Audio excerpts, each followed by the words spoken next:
Tem centenas de empresas que estão fugindo do Brasil todo mês e o destino delas revela quem está por trás da destruição da nossa indústria. Não é outra atividade. A atividade econômica é que gera receita. Então você tem que colocar o país para funcionar. Tem que estimular o investimento privado, principalmente. E do jeito que está hoje o país, com taxa de juros de 15% ao ano, o que é que você vai ter de investimento? Nada. As pessoas não vão investir, não tem por que arriscar investir. Você coloca o seu dinheiro a juro e você vai ter uma remuneração sem risco. Por quê? Você coloca no investimento, você vai ter o concorrente, você pode fracassar, o seu produto pode ser superado por outro. Se você coloca o seu dinheiro, aplica em títulos, está garantida a sua renda. Então você desestimula o investimento. Desestimula porque você não tem licenciamento ambiental. Por que é que está todo mundo indo para o Paraguai? Ou para a China? Sei quantas, no último mês, acho que mais de 200 ou 300 empresas foram embora do Brasil, foram lá, tudo para o Paraguai. Todo dia vai. Que coisa vergonhosa, quando eu vou ao Paraguai, né? Eu encontro empresários, amigos meus. O que é que você está fazendo aqui? Estou abrindo uma planta têxtil, 3 mil funcionários. Tirando do Rio Grande do Norte, tirando de São Paulo, agora a Lupo saiu de Araraquara. Sim. Ah, sim, perfeito. Para ir para o Paraguai. É porque fica no Brasil, o STJ pega, não, multa aí. Não tem CEO o na Ministério empresa, Público do Trabalho, vai em cima. Aí vai para a China, vai para a Guiana, tá indo para a Guiana. Eu encontrei lá, fui comer numa churrascaria lá em Letem, na Guiana, agora, essa semana, antes de ontem. Empresário, senhor é de onde? Não, eu sou estou vindo ali do Mato Grosso do Sul, senhor, estou vindo do Pará, investi aqui na Guiana. Eu era secretário de Relações Internacionais da Prefeitura de São Paulo. Aí ligou, até amigo meu, empresário, tem como marcar uma audiência com o embaixador da Guiana em Brasília? Eu digo, tem. O que é que você quer com a embaixada da Guiana? Não, nós vamos para a Guiana investir. Fazer o quê? Não, uma fábrica de fertilizantes. Eu digo, por que não faz no Brasil? Ele diz, olha, se o senhor me der a taxa de juros da Guiana, se o senhor me der o tributo da Guiana, se o senhor me der o licenciamento da Guiana, se o senhor me der o petróleo e o gás da Guiana, eu abro aqui. Pronto. Senão eu vou para lá. Fora a insegurança jurídica do Exatamente, vai para lá. A Tramontina, a VEG, a Marco Polo, está tudo indo para a China para produzir lá e exportar para o Brasil, senhores. É assim, calçados, vá ali em Jaú, aqui, calçado feminino, conheço amigos, inclusive, que a fábrica fechou, porque no Brasil tornou-se muito difícil. A China está sendo ajudada pelo próprio Estado brasileiro. Eu digo, o Ministério Público do Trabalho vai receber um prêmio da China, porque o que ela tira de emprego do Brasil e leva para a China é brincadeira. Então é o seguinte, tem que enfrentar essas corporações, tem que enfrentar o IBAMA, tem que enfrentar a FUNAI. Mas como é que enfrenta os Tem que bancos? enfrentar. Como é que enfrenta os bancos? A melhor forma de enfrentar os bancos é você colocar o país para crescer e não precisar mais do financiamento da dívida pública dos bancos. Você ter condições de se autofinanciar. Se o país crescer a taxas de 4% ao ano, não precisa mais do que isso. 4% ao ano, você vai ver a taxa de juros embicar. Então, só que no governo Bolsonaro, eu lembrei aqui agora, eu não lembro se a taxa Selic estava em Caiu 4%. Muito. Caiu muito. 2 e pouco, 3%. E não resolveu agora o problema. Agora está em 15%. Não, resolveu o problema. Agora está em 15%. Por quê? Porque não é só a taxa de juros. Porque só a taxa de juros não estimula o investimento. Sim. Estimula o investimento é a capacidade da economia de crescer. O investidor, ele só vai colocar dinheiro numa planta, numa fábrica, se ele olhar para frente e dizer, não, isso aqui vai dar certo e eu vou vender o meu produto. Isso. Se o país não crescer e não tiver renda, ele não investe. Agora, a taxa de juros pode ser até zero que ele não investe. É preciso que haja outros estímulos à economia. Licenciamento ambiental. Hoje você não sabe se o licenciamento, você vai querer investir numa planta industrial ou numa atividade qualquer. Você vai pedir um licenciamento. São 3 etapas para licenciar. Você não sabe se o licenciamento sai em 5 anos, em 50 anos ou em 500 anos. Quem é que vai colocar o dinheiro risco numa absurdo, situação dessa? Não coloca. Mas vem cá, me fala uma coisa. Por exemplo, todas as nações do mundo, Estados Unidos, China, não importa. Tecnologia. O pessoal fala muito sobre isso. É iniciativa privada, o Estado não produz nada, a gente ouve muito isso. Mas, porra, todas as empresas de tecnologia praticamente do mundo, América, sempre foi investimento do próprio governo. Sem dúvida. Para que aquilo gerasse um retorno depois para o próprio país. Como é que o senhor entende essa parte de desenvolvimento, até industrial, estratégico, porque a gente sucateou a nossa própria indústria e tem privatizado tudo. Mas como é que o senhor vê esse resgate de investimento do governo para exatamente nesse uma ponto que eu ia... reindustrialização estratégica nacional? Ô Felipe, ô Xandão, a maior autoridade em inovação do mundo é uma professora da Universidade Britânica, a professora Mariana Mazzucato. Ela é consultora da ONU, consultora do governo americano, e fez consultoria quando eu era ministro da Ciência e Tecnologia. Ela tem um livro maravilhoso, chamado O Estado Empreendedor.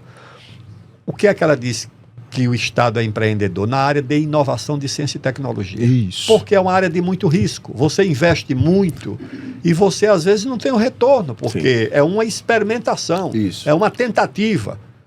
Então, quem tem condições de Só o empreender, ou Estado. seja, de investir em inovação, é o dinheiro público. É o Estado. Sim. Eu era ministro da Ciência e Tecnologia, chegou lá um grupo de produtores rurais, pecuaristas. Queria um programa de inovação na área de genética bovina, porque o americano, com um rebanho que era metade do nosso, produzia mais carne do que o Brasil, porque produzia com mais rapidez. Sim. E o boi americano era muito mais eficiente por causa da genética. Eu mandei fazer o levantamento. O programa de pesquisa custava 60 milhões de reais na época, isso 2015. Uau, esse corte aqui é um obituário da indústria nacional lido em voz alta, né? Cara, centenas de empresas estão deixando o Brasil em um único mês. A Lupo saindo de Araraquara, a Tramontina, a Marco Polo produzindo na China para exportar de volta para cá. E empresários brasileiros abrindo fábrica de fertilizantes na Guiana, porque lá existem juros civilizados, tributo racional, licenciamento que sai e segurança jurídica. São 4 coisas que o Brasil se recusa a oferecer ao próprio povo. Então o Rebelo, ele é cirúrgico na ironia. O Ministério Público do Trabalho, ele merecia um prêmio da China. Tamanha a quantidade de empregos que ele expulsa daqui para lá. Enquanto, cara, a militância fica discutindo lacração nas redes, o emprego do metalúrgico, do costureiro, do operário, lhe atravessa a fronteira de Malicuia, e isso não é fatalidade econômica. Poxa, é um projeto de desindustrialização executado por instituições que trabalham contra o país que sustenta elas. E a conta, como sempre, chega primeiro na mesa do trabalhador, né? Quem é que tem condições de fazer isso? Não é o fazendeiro. Sim. Porque ele não tem o laboratório, ele não Claro. tem o pesquisador, ele não tem o geneticista. Quem tem são as universidades. Então você tem que ter 3 ou 4 universidades Sim. que tem os laboratórios, os microscópios. O microscópio de ponta hoje em dia custa 3, 4 milhões de euros. Aí o país está bloqueado, não consegue Não enviar recursos, consegue. não tem projeto Não voltado tem para isso. projeto. Por quê? Para onde está indo o dinheiro? A Não sangria tem. da nação? Não tem. Aí você vê na Universidade Federal de Roraima, o pessoal da geologia só pode pesquisar até a 4 metros do Isso. solo, porque a 40 Olha metros isso. precisa do equipamento que eles não têm. Ah, isso é uma Fizeram um vergonha. programa para a FINEP. Eu liguei até para o diretor da FINEP.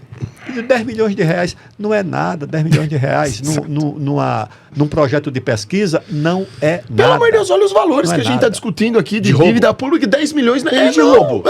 E de roubo? Os americanos Não, é botam piada, é trilhões, trilhões. É piada. Trilhões. É Agora, piada. a China fez o que eles chamam de plano quinquenal. Tudo deles é plano quinquenal. Tudo é planejado. E todo o orçamento é planejado Pra para não 50 faltar. anos. Porque investimento, não adianta você ter dinheiro esse ano e no ano Claro, que vem não claro, tem. isso. Senão para tudo. Então é o seguinte, a prioridade deles é investimento em ciência, tecnologia e inovação. Certíssimo. E o Brasil, quando investiu, vou dar 2 exemplos aqui. Vai. Para também não ficar com o complexo de vira-lata, de que nós somos o fracasso do mundo. Sim. Quando nós queremos sair do fracasso, a gente sai em Embrapa. Não existe experiência mais vitoriosa no mundo de inovação em agricultura do que a Embrapa, a Empresa Brasileira de Pesquisa Agropecuária, criada A Embrapa e a pelo... Embraer, né? A Embraer é o outro exemplo que eu ia dar. Um brigadeiro, que não era nem brigadeiro, era um major, um cearense, o major Cassimiro Montenegro, foi fazer um estágio lá no MIT, nos Estados Unidos, e ficou entusiasmado com o que viu. Engenharia aeronáutica. anos 40, Certo. Segunda Guerra. E era um homem assim de muito fácil relacionamento e convenceu o chefe do Departamento de Engenharia Aeronáutica do MIT, do Instituto de Tecnologia do Massachusetts, que era o melhor dos Estados Unidos, convenceu esse homem a vir para o Brasil criar uma escola de engenharia aeronáutica. E ele veio. Tanto é que xenofobia não tem nada a ver com nacionalismo. O primeiro reitor do ITA foi um americano. Olha isso. Ele veio criar aqui. Foi o primeiro reitor do ITA, o professor né? Smith. Ele veio, criou a escola de engenharia, criou o Centro de Tecnologia Aeronáutica. O Centro de Tecnologia Aeronáutica desenvolveu o primeiro avião brasileiro, que foi o Bandeirante. Nossa. Aí depois veio o Brasília, o Chavante, vieram outros, até esses aviões modernos. E agora a Embraer está fabricando com a Suécia o Caça Gripen. E já fabrica esses aviões, o Phenom e o outro avião de executivo, concorrendo. É uma das melhores empresas do mundo em engenharia aeronáutica. Então, o Brasil pode apostar nisso. Agora, quando nós não apostamos, nós fracassamos. A Embrapa, há 40 anos, o Cerrado, 50 anos, o Cerrado não valia nada.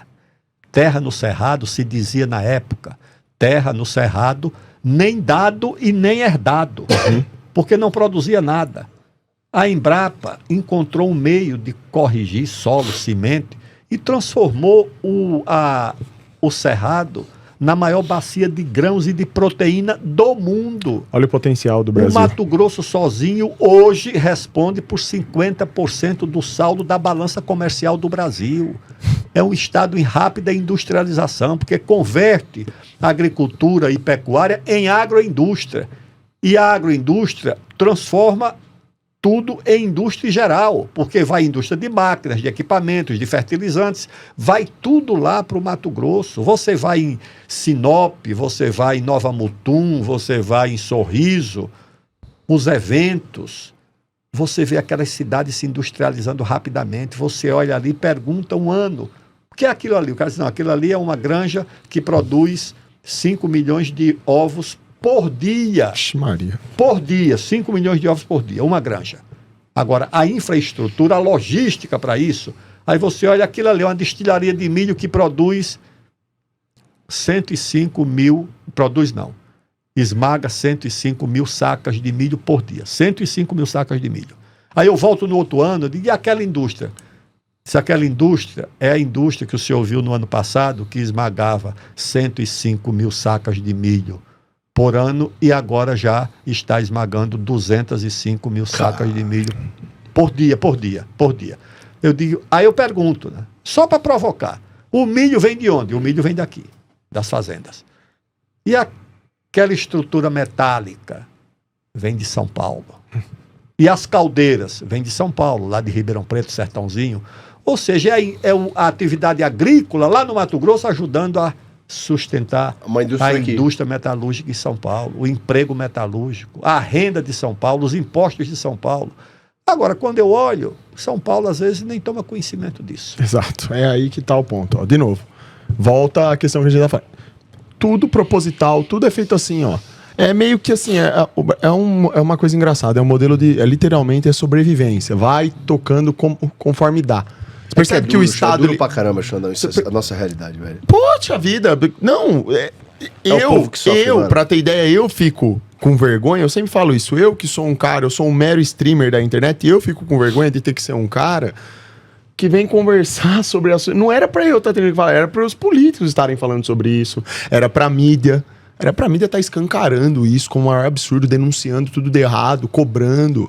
Tá tudo mas errado. Isso não é discutido no Brasil, a agenda do Brasil não cabe esse debate que nós estamos... Isso aqui devia estar sendo discutido por todos eles. Mas não, os políticos vivem de curtir, como é que chama? Like nas redes sociais. Viraram um TikToker, e falando coisa de 30 segundos. Isso. Não, se for mais de 30 segundos, ninguém vê. Eu digo, então não veja, eu não quero saber de 30 segundos, eu vou falar o que eu penso. Claro. Se isso, eu não tenho aqui a função apenas de buscar voto, eu tenho a função também de educar no melhor sentido da palavra. É a verdade, não tem jeito. Se não for para isso, tô fora. Doutor Aldo, eu entrevistei a Priscila Costa, que é do Ceará. Rapaz, me deu uma dor no coração, porque ela foi explicando o que acontece com o Ceará. O povo nordestino. Veja aqui, Xandão. Porra, o povo nordestino é povo trabalhador. Tu? Família. O povo valoriza a família e fé. Sim. É um povo religioso. Muito. Muito. Só que escravizado pela esquerda Sim. desde sempre. Se você parar pra pensar, é um povo trabalhador, porque, porra, tu vai pra São Paulo, pro interior, os caras construíram tudo, vinham de lá pra cá e trabalhavam. Sim. E aí tu vê muita gente criticando o Nordeste porque volta na esquerda. Só que ela explicou a realidade aqui. E também por causa de propaganda falsa, né? É Vocês lógico. sabem que É era que a galera Pra é dividir o povo. Tem que E a dividir. galera é escravizada Sim. lá. Sim. São dependentes completamente de um sistema de Perverso. governo falido Perverso e satânico. escravocrata Sim. no Nordeste. Então é um povo sofredor. É um povo sofredor. Eu não sei, ô Aldo, fala tudo isso aqui, que é o que realmente tem que acontecer no Brasil para mudar. Só que é louco, porque você não vê nenhum político falando disso, e ao mesmo tempo, os escândalos de corrupção saíram das... Vamos pensar fácil. O Collor caiu por causa de um carro. Aí era 10 milhões, 30 milhões, 50 milhões. Cara, agora nós estamos na casa dos chegava a isso. Eu bilhões. participei da CPI do Collor. Não, tô falando do Collor, eu tô falando na linha do tempo. $200 mil. Não, tô falando na linha Era do um tempo. grande escândalo. É lógico, e lá atrás. Isso. Mas vem vindo na linha do tempo. O Petrolão ficou ficha. Não, perto do Vorcara, É o que eu tô tudo falando. ficou ficha. Então, e INSS agora... Tudo ficou ficha. Eu, pra mim, Agora, desculpa... deixa eu te fazer só um reparo Claro, sobre claro. o Nordeste. Vai lá. Por que dizer, até um dia desse, o Nordeste votava no PFL, não votava na esquerda. Quem votava na esquerda era São Paulo, que elegia Erundina, elegia Marta. Verdade também. Elegia o Brizola. Era o Rio Grande do Sul, era Santa Catarina. O Nordeste votava no PFL, votava no Antônio Carlos Magalhães, no Marco Maciel, era no PFL. Portanto, o problema não é de ideologia. O pessoal votava no PFL porque era de direita? Não, o pessoal votava no PFL porque achava que o PFL ia resolver o problema. Aí o seguinte, aí veio o Lula, que não tinha voto no Nordeste. Perdia toda eleição no Nordeste. Lula tinha voto aqui no Sul e no Sudeste. Aí veio o Lula e começou a ter voto no Nordeste. E perdeu voto no Sul e no Sudeste. Então, o seguinte, não é por ideologia, as pessoas Querem procuram solução, né? uma solução. Exato. Esse corte prova que o problema do Brasil nunca foi a falta de competência. Foi o excesso de sabotagem. E o Rebelo, que comandou o Ministério da Ciência e da Tecnologia, ele resgata a professora, a Mariana Mazzucato, e a tese do Estado empreendedor para lembrar uma verdade que a turma do Estado mínimo em tudo, eles escondem. As grandes revoluções tecnológicas do mundo, inclusive aquela dos Estados Unidos, cara, elas nasceram de investimento público, de investimento estratégico em áreas de muito risco, sabe? Então, cara, o Brasil, ele já provou 2 vezes que ele sabe fazer isso melhor do que ninguém. Pega a Embrapa, por exemplo. Ou pega a Embrapa, cara. Eles transformaram o Cerrado. Cara, que nem dado, nem herdeiro na maior bacia de órgãos e proteína do planeta. Pega a Embraer. Pega a Embraer, irmão. Nasceu de um major cearense que convenceu o chefe de engenharia aeronáutica do MIT a fundar o ITA. Tinha um americano lá como o primeiro reitor. Então estão provando, cara, que o nacionalismo não tem nada a ver com a xenofobia e tem tudo a ver com o projeto. Enquanto isso, hoje, pesquisadores de Roraima, eles encontram 16 das 17 terras raras do mundo arranhando o solo a 4 metros de profundidade e não conseguem 10 milhões de reais para equipamento. Cara, é menos que uma emenda de um vereador, enquanto o país queima 20 milhões por ano. É um valor de gorjeta em uma extensão rural para o Brasil inteiro. E a China, ela executa planos quinquenais com o orçamento garantido, porque lá investimento não é discurso, lá é continuidade. Então, o Xandão, ele fechou o raciocínio nesse corte com a chave que explica tudo. Até o Partido Comunista Chinês abraçou o investidor privado mais do que o Brasil. mas com uma diferença brutal. Lá, o capital entra para servir ao povo e a industrialização aqui entra para servir aos donos do capital e aos oligopólios, né? Então, esse corte ainda mostra aquele milagre silencioso ali do Mato Grosso, com as granjas de 5 milhões de ovos por dia e aquelas destilarias lá esmagando 250 mil sacas de milho diárias. Cara, sustentando a metalurgia paulista sem que São Paulo sequer some conhecimento e terminou ali com a demolição de um preconceito que a própria direita repete sem pensar, porque olha só, cara, o Nordeste ele não é refém ideológico da esquerda. O PT é um partido paulista, ele é nascido na elite da USP, e o nordestino é um povo trabalhador, é um povo de fé, de família. E ele vota em quem promete resolver o problema dele. Porque quem ganha salário mínimo não tem luxo de discutir ideologia, poxa. Então entenda isso, e você entende por que dividir o povo é o negócio mais lucrativo do sistema. Comenta a sua opinião aqui embaixo, deixa o like, compartilha e se inscreve no canal para mais.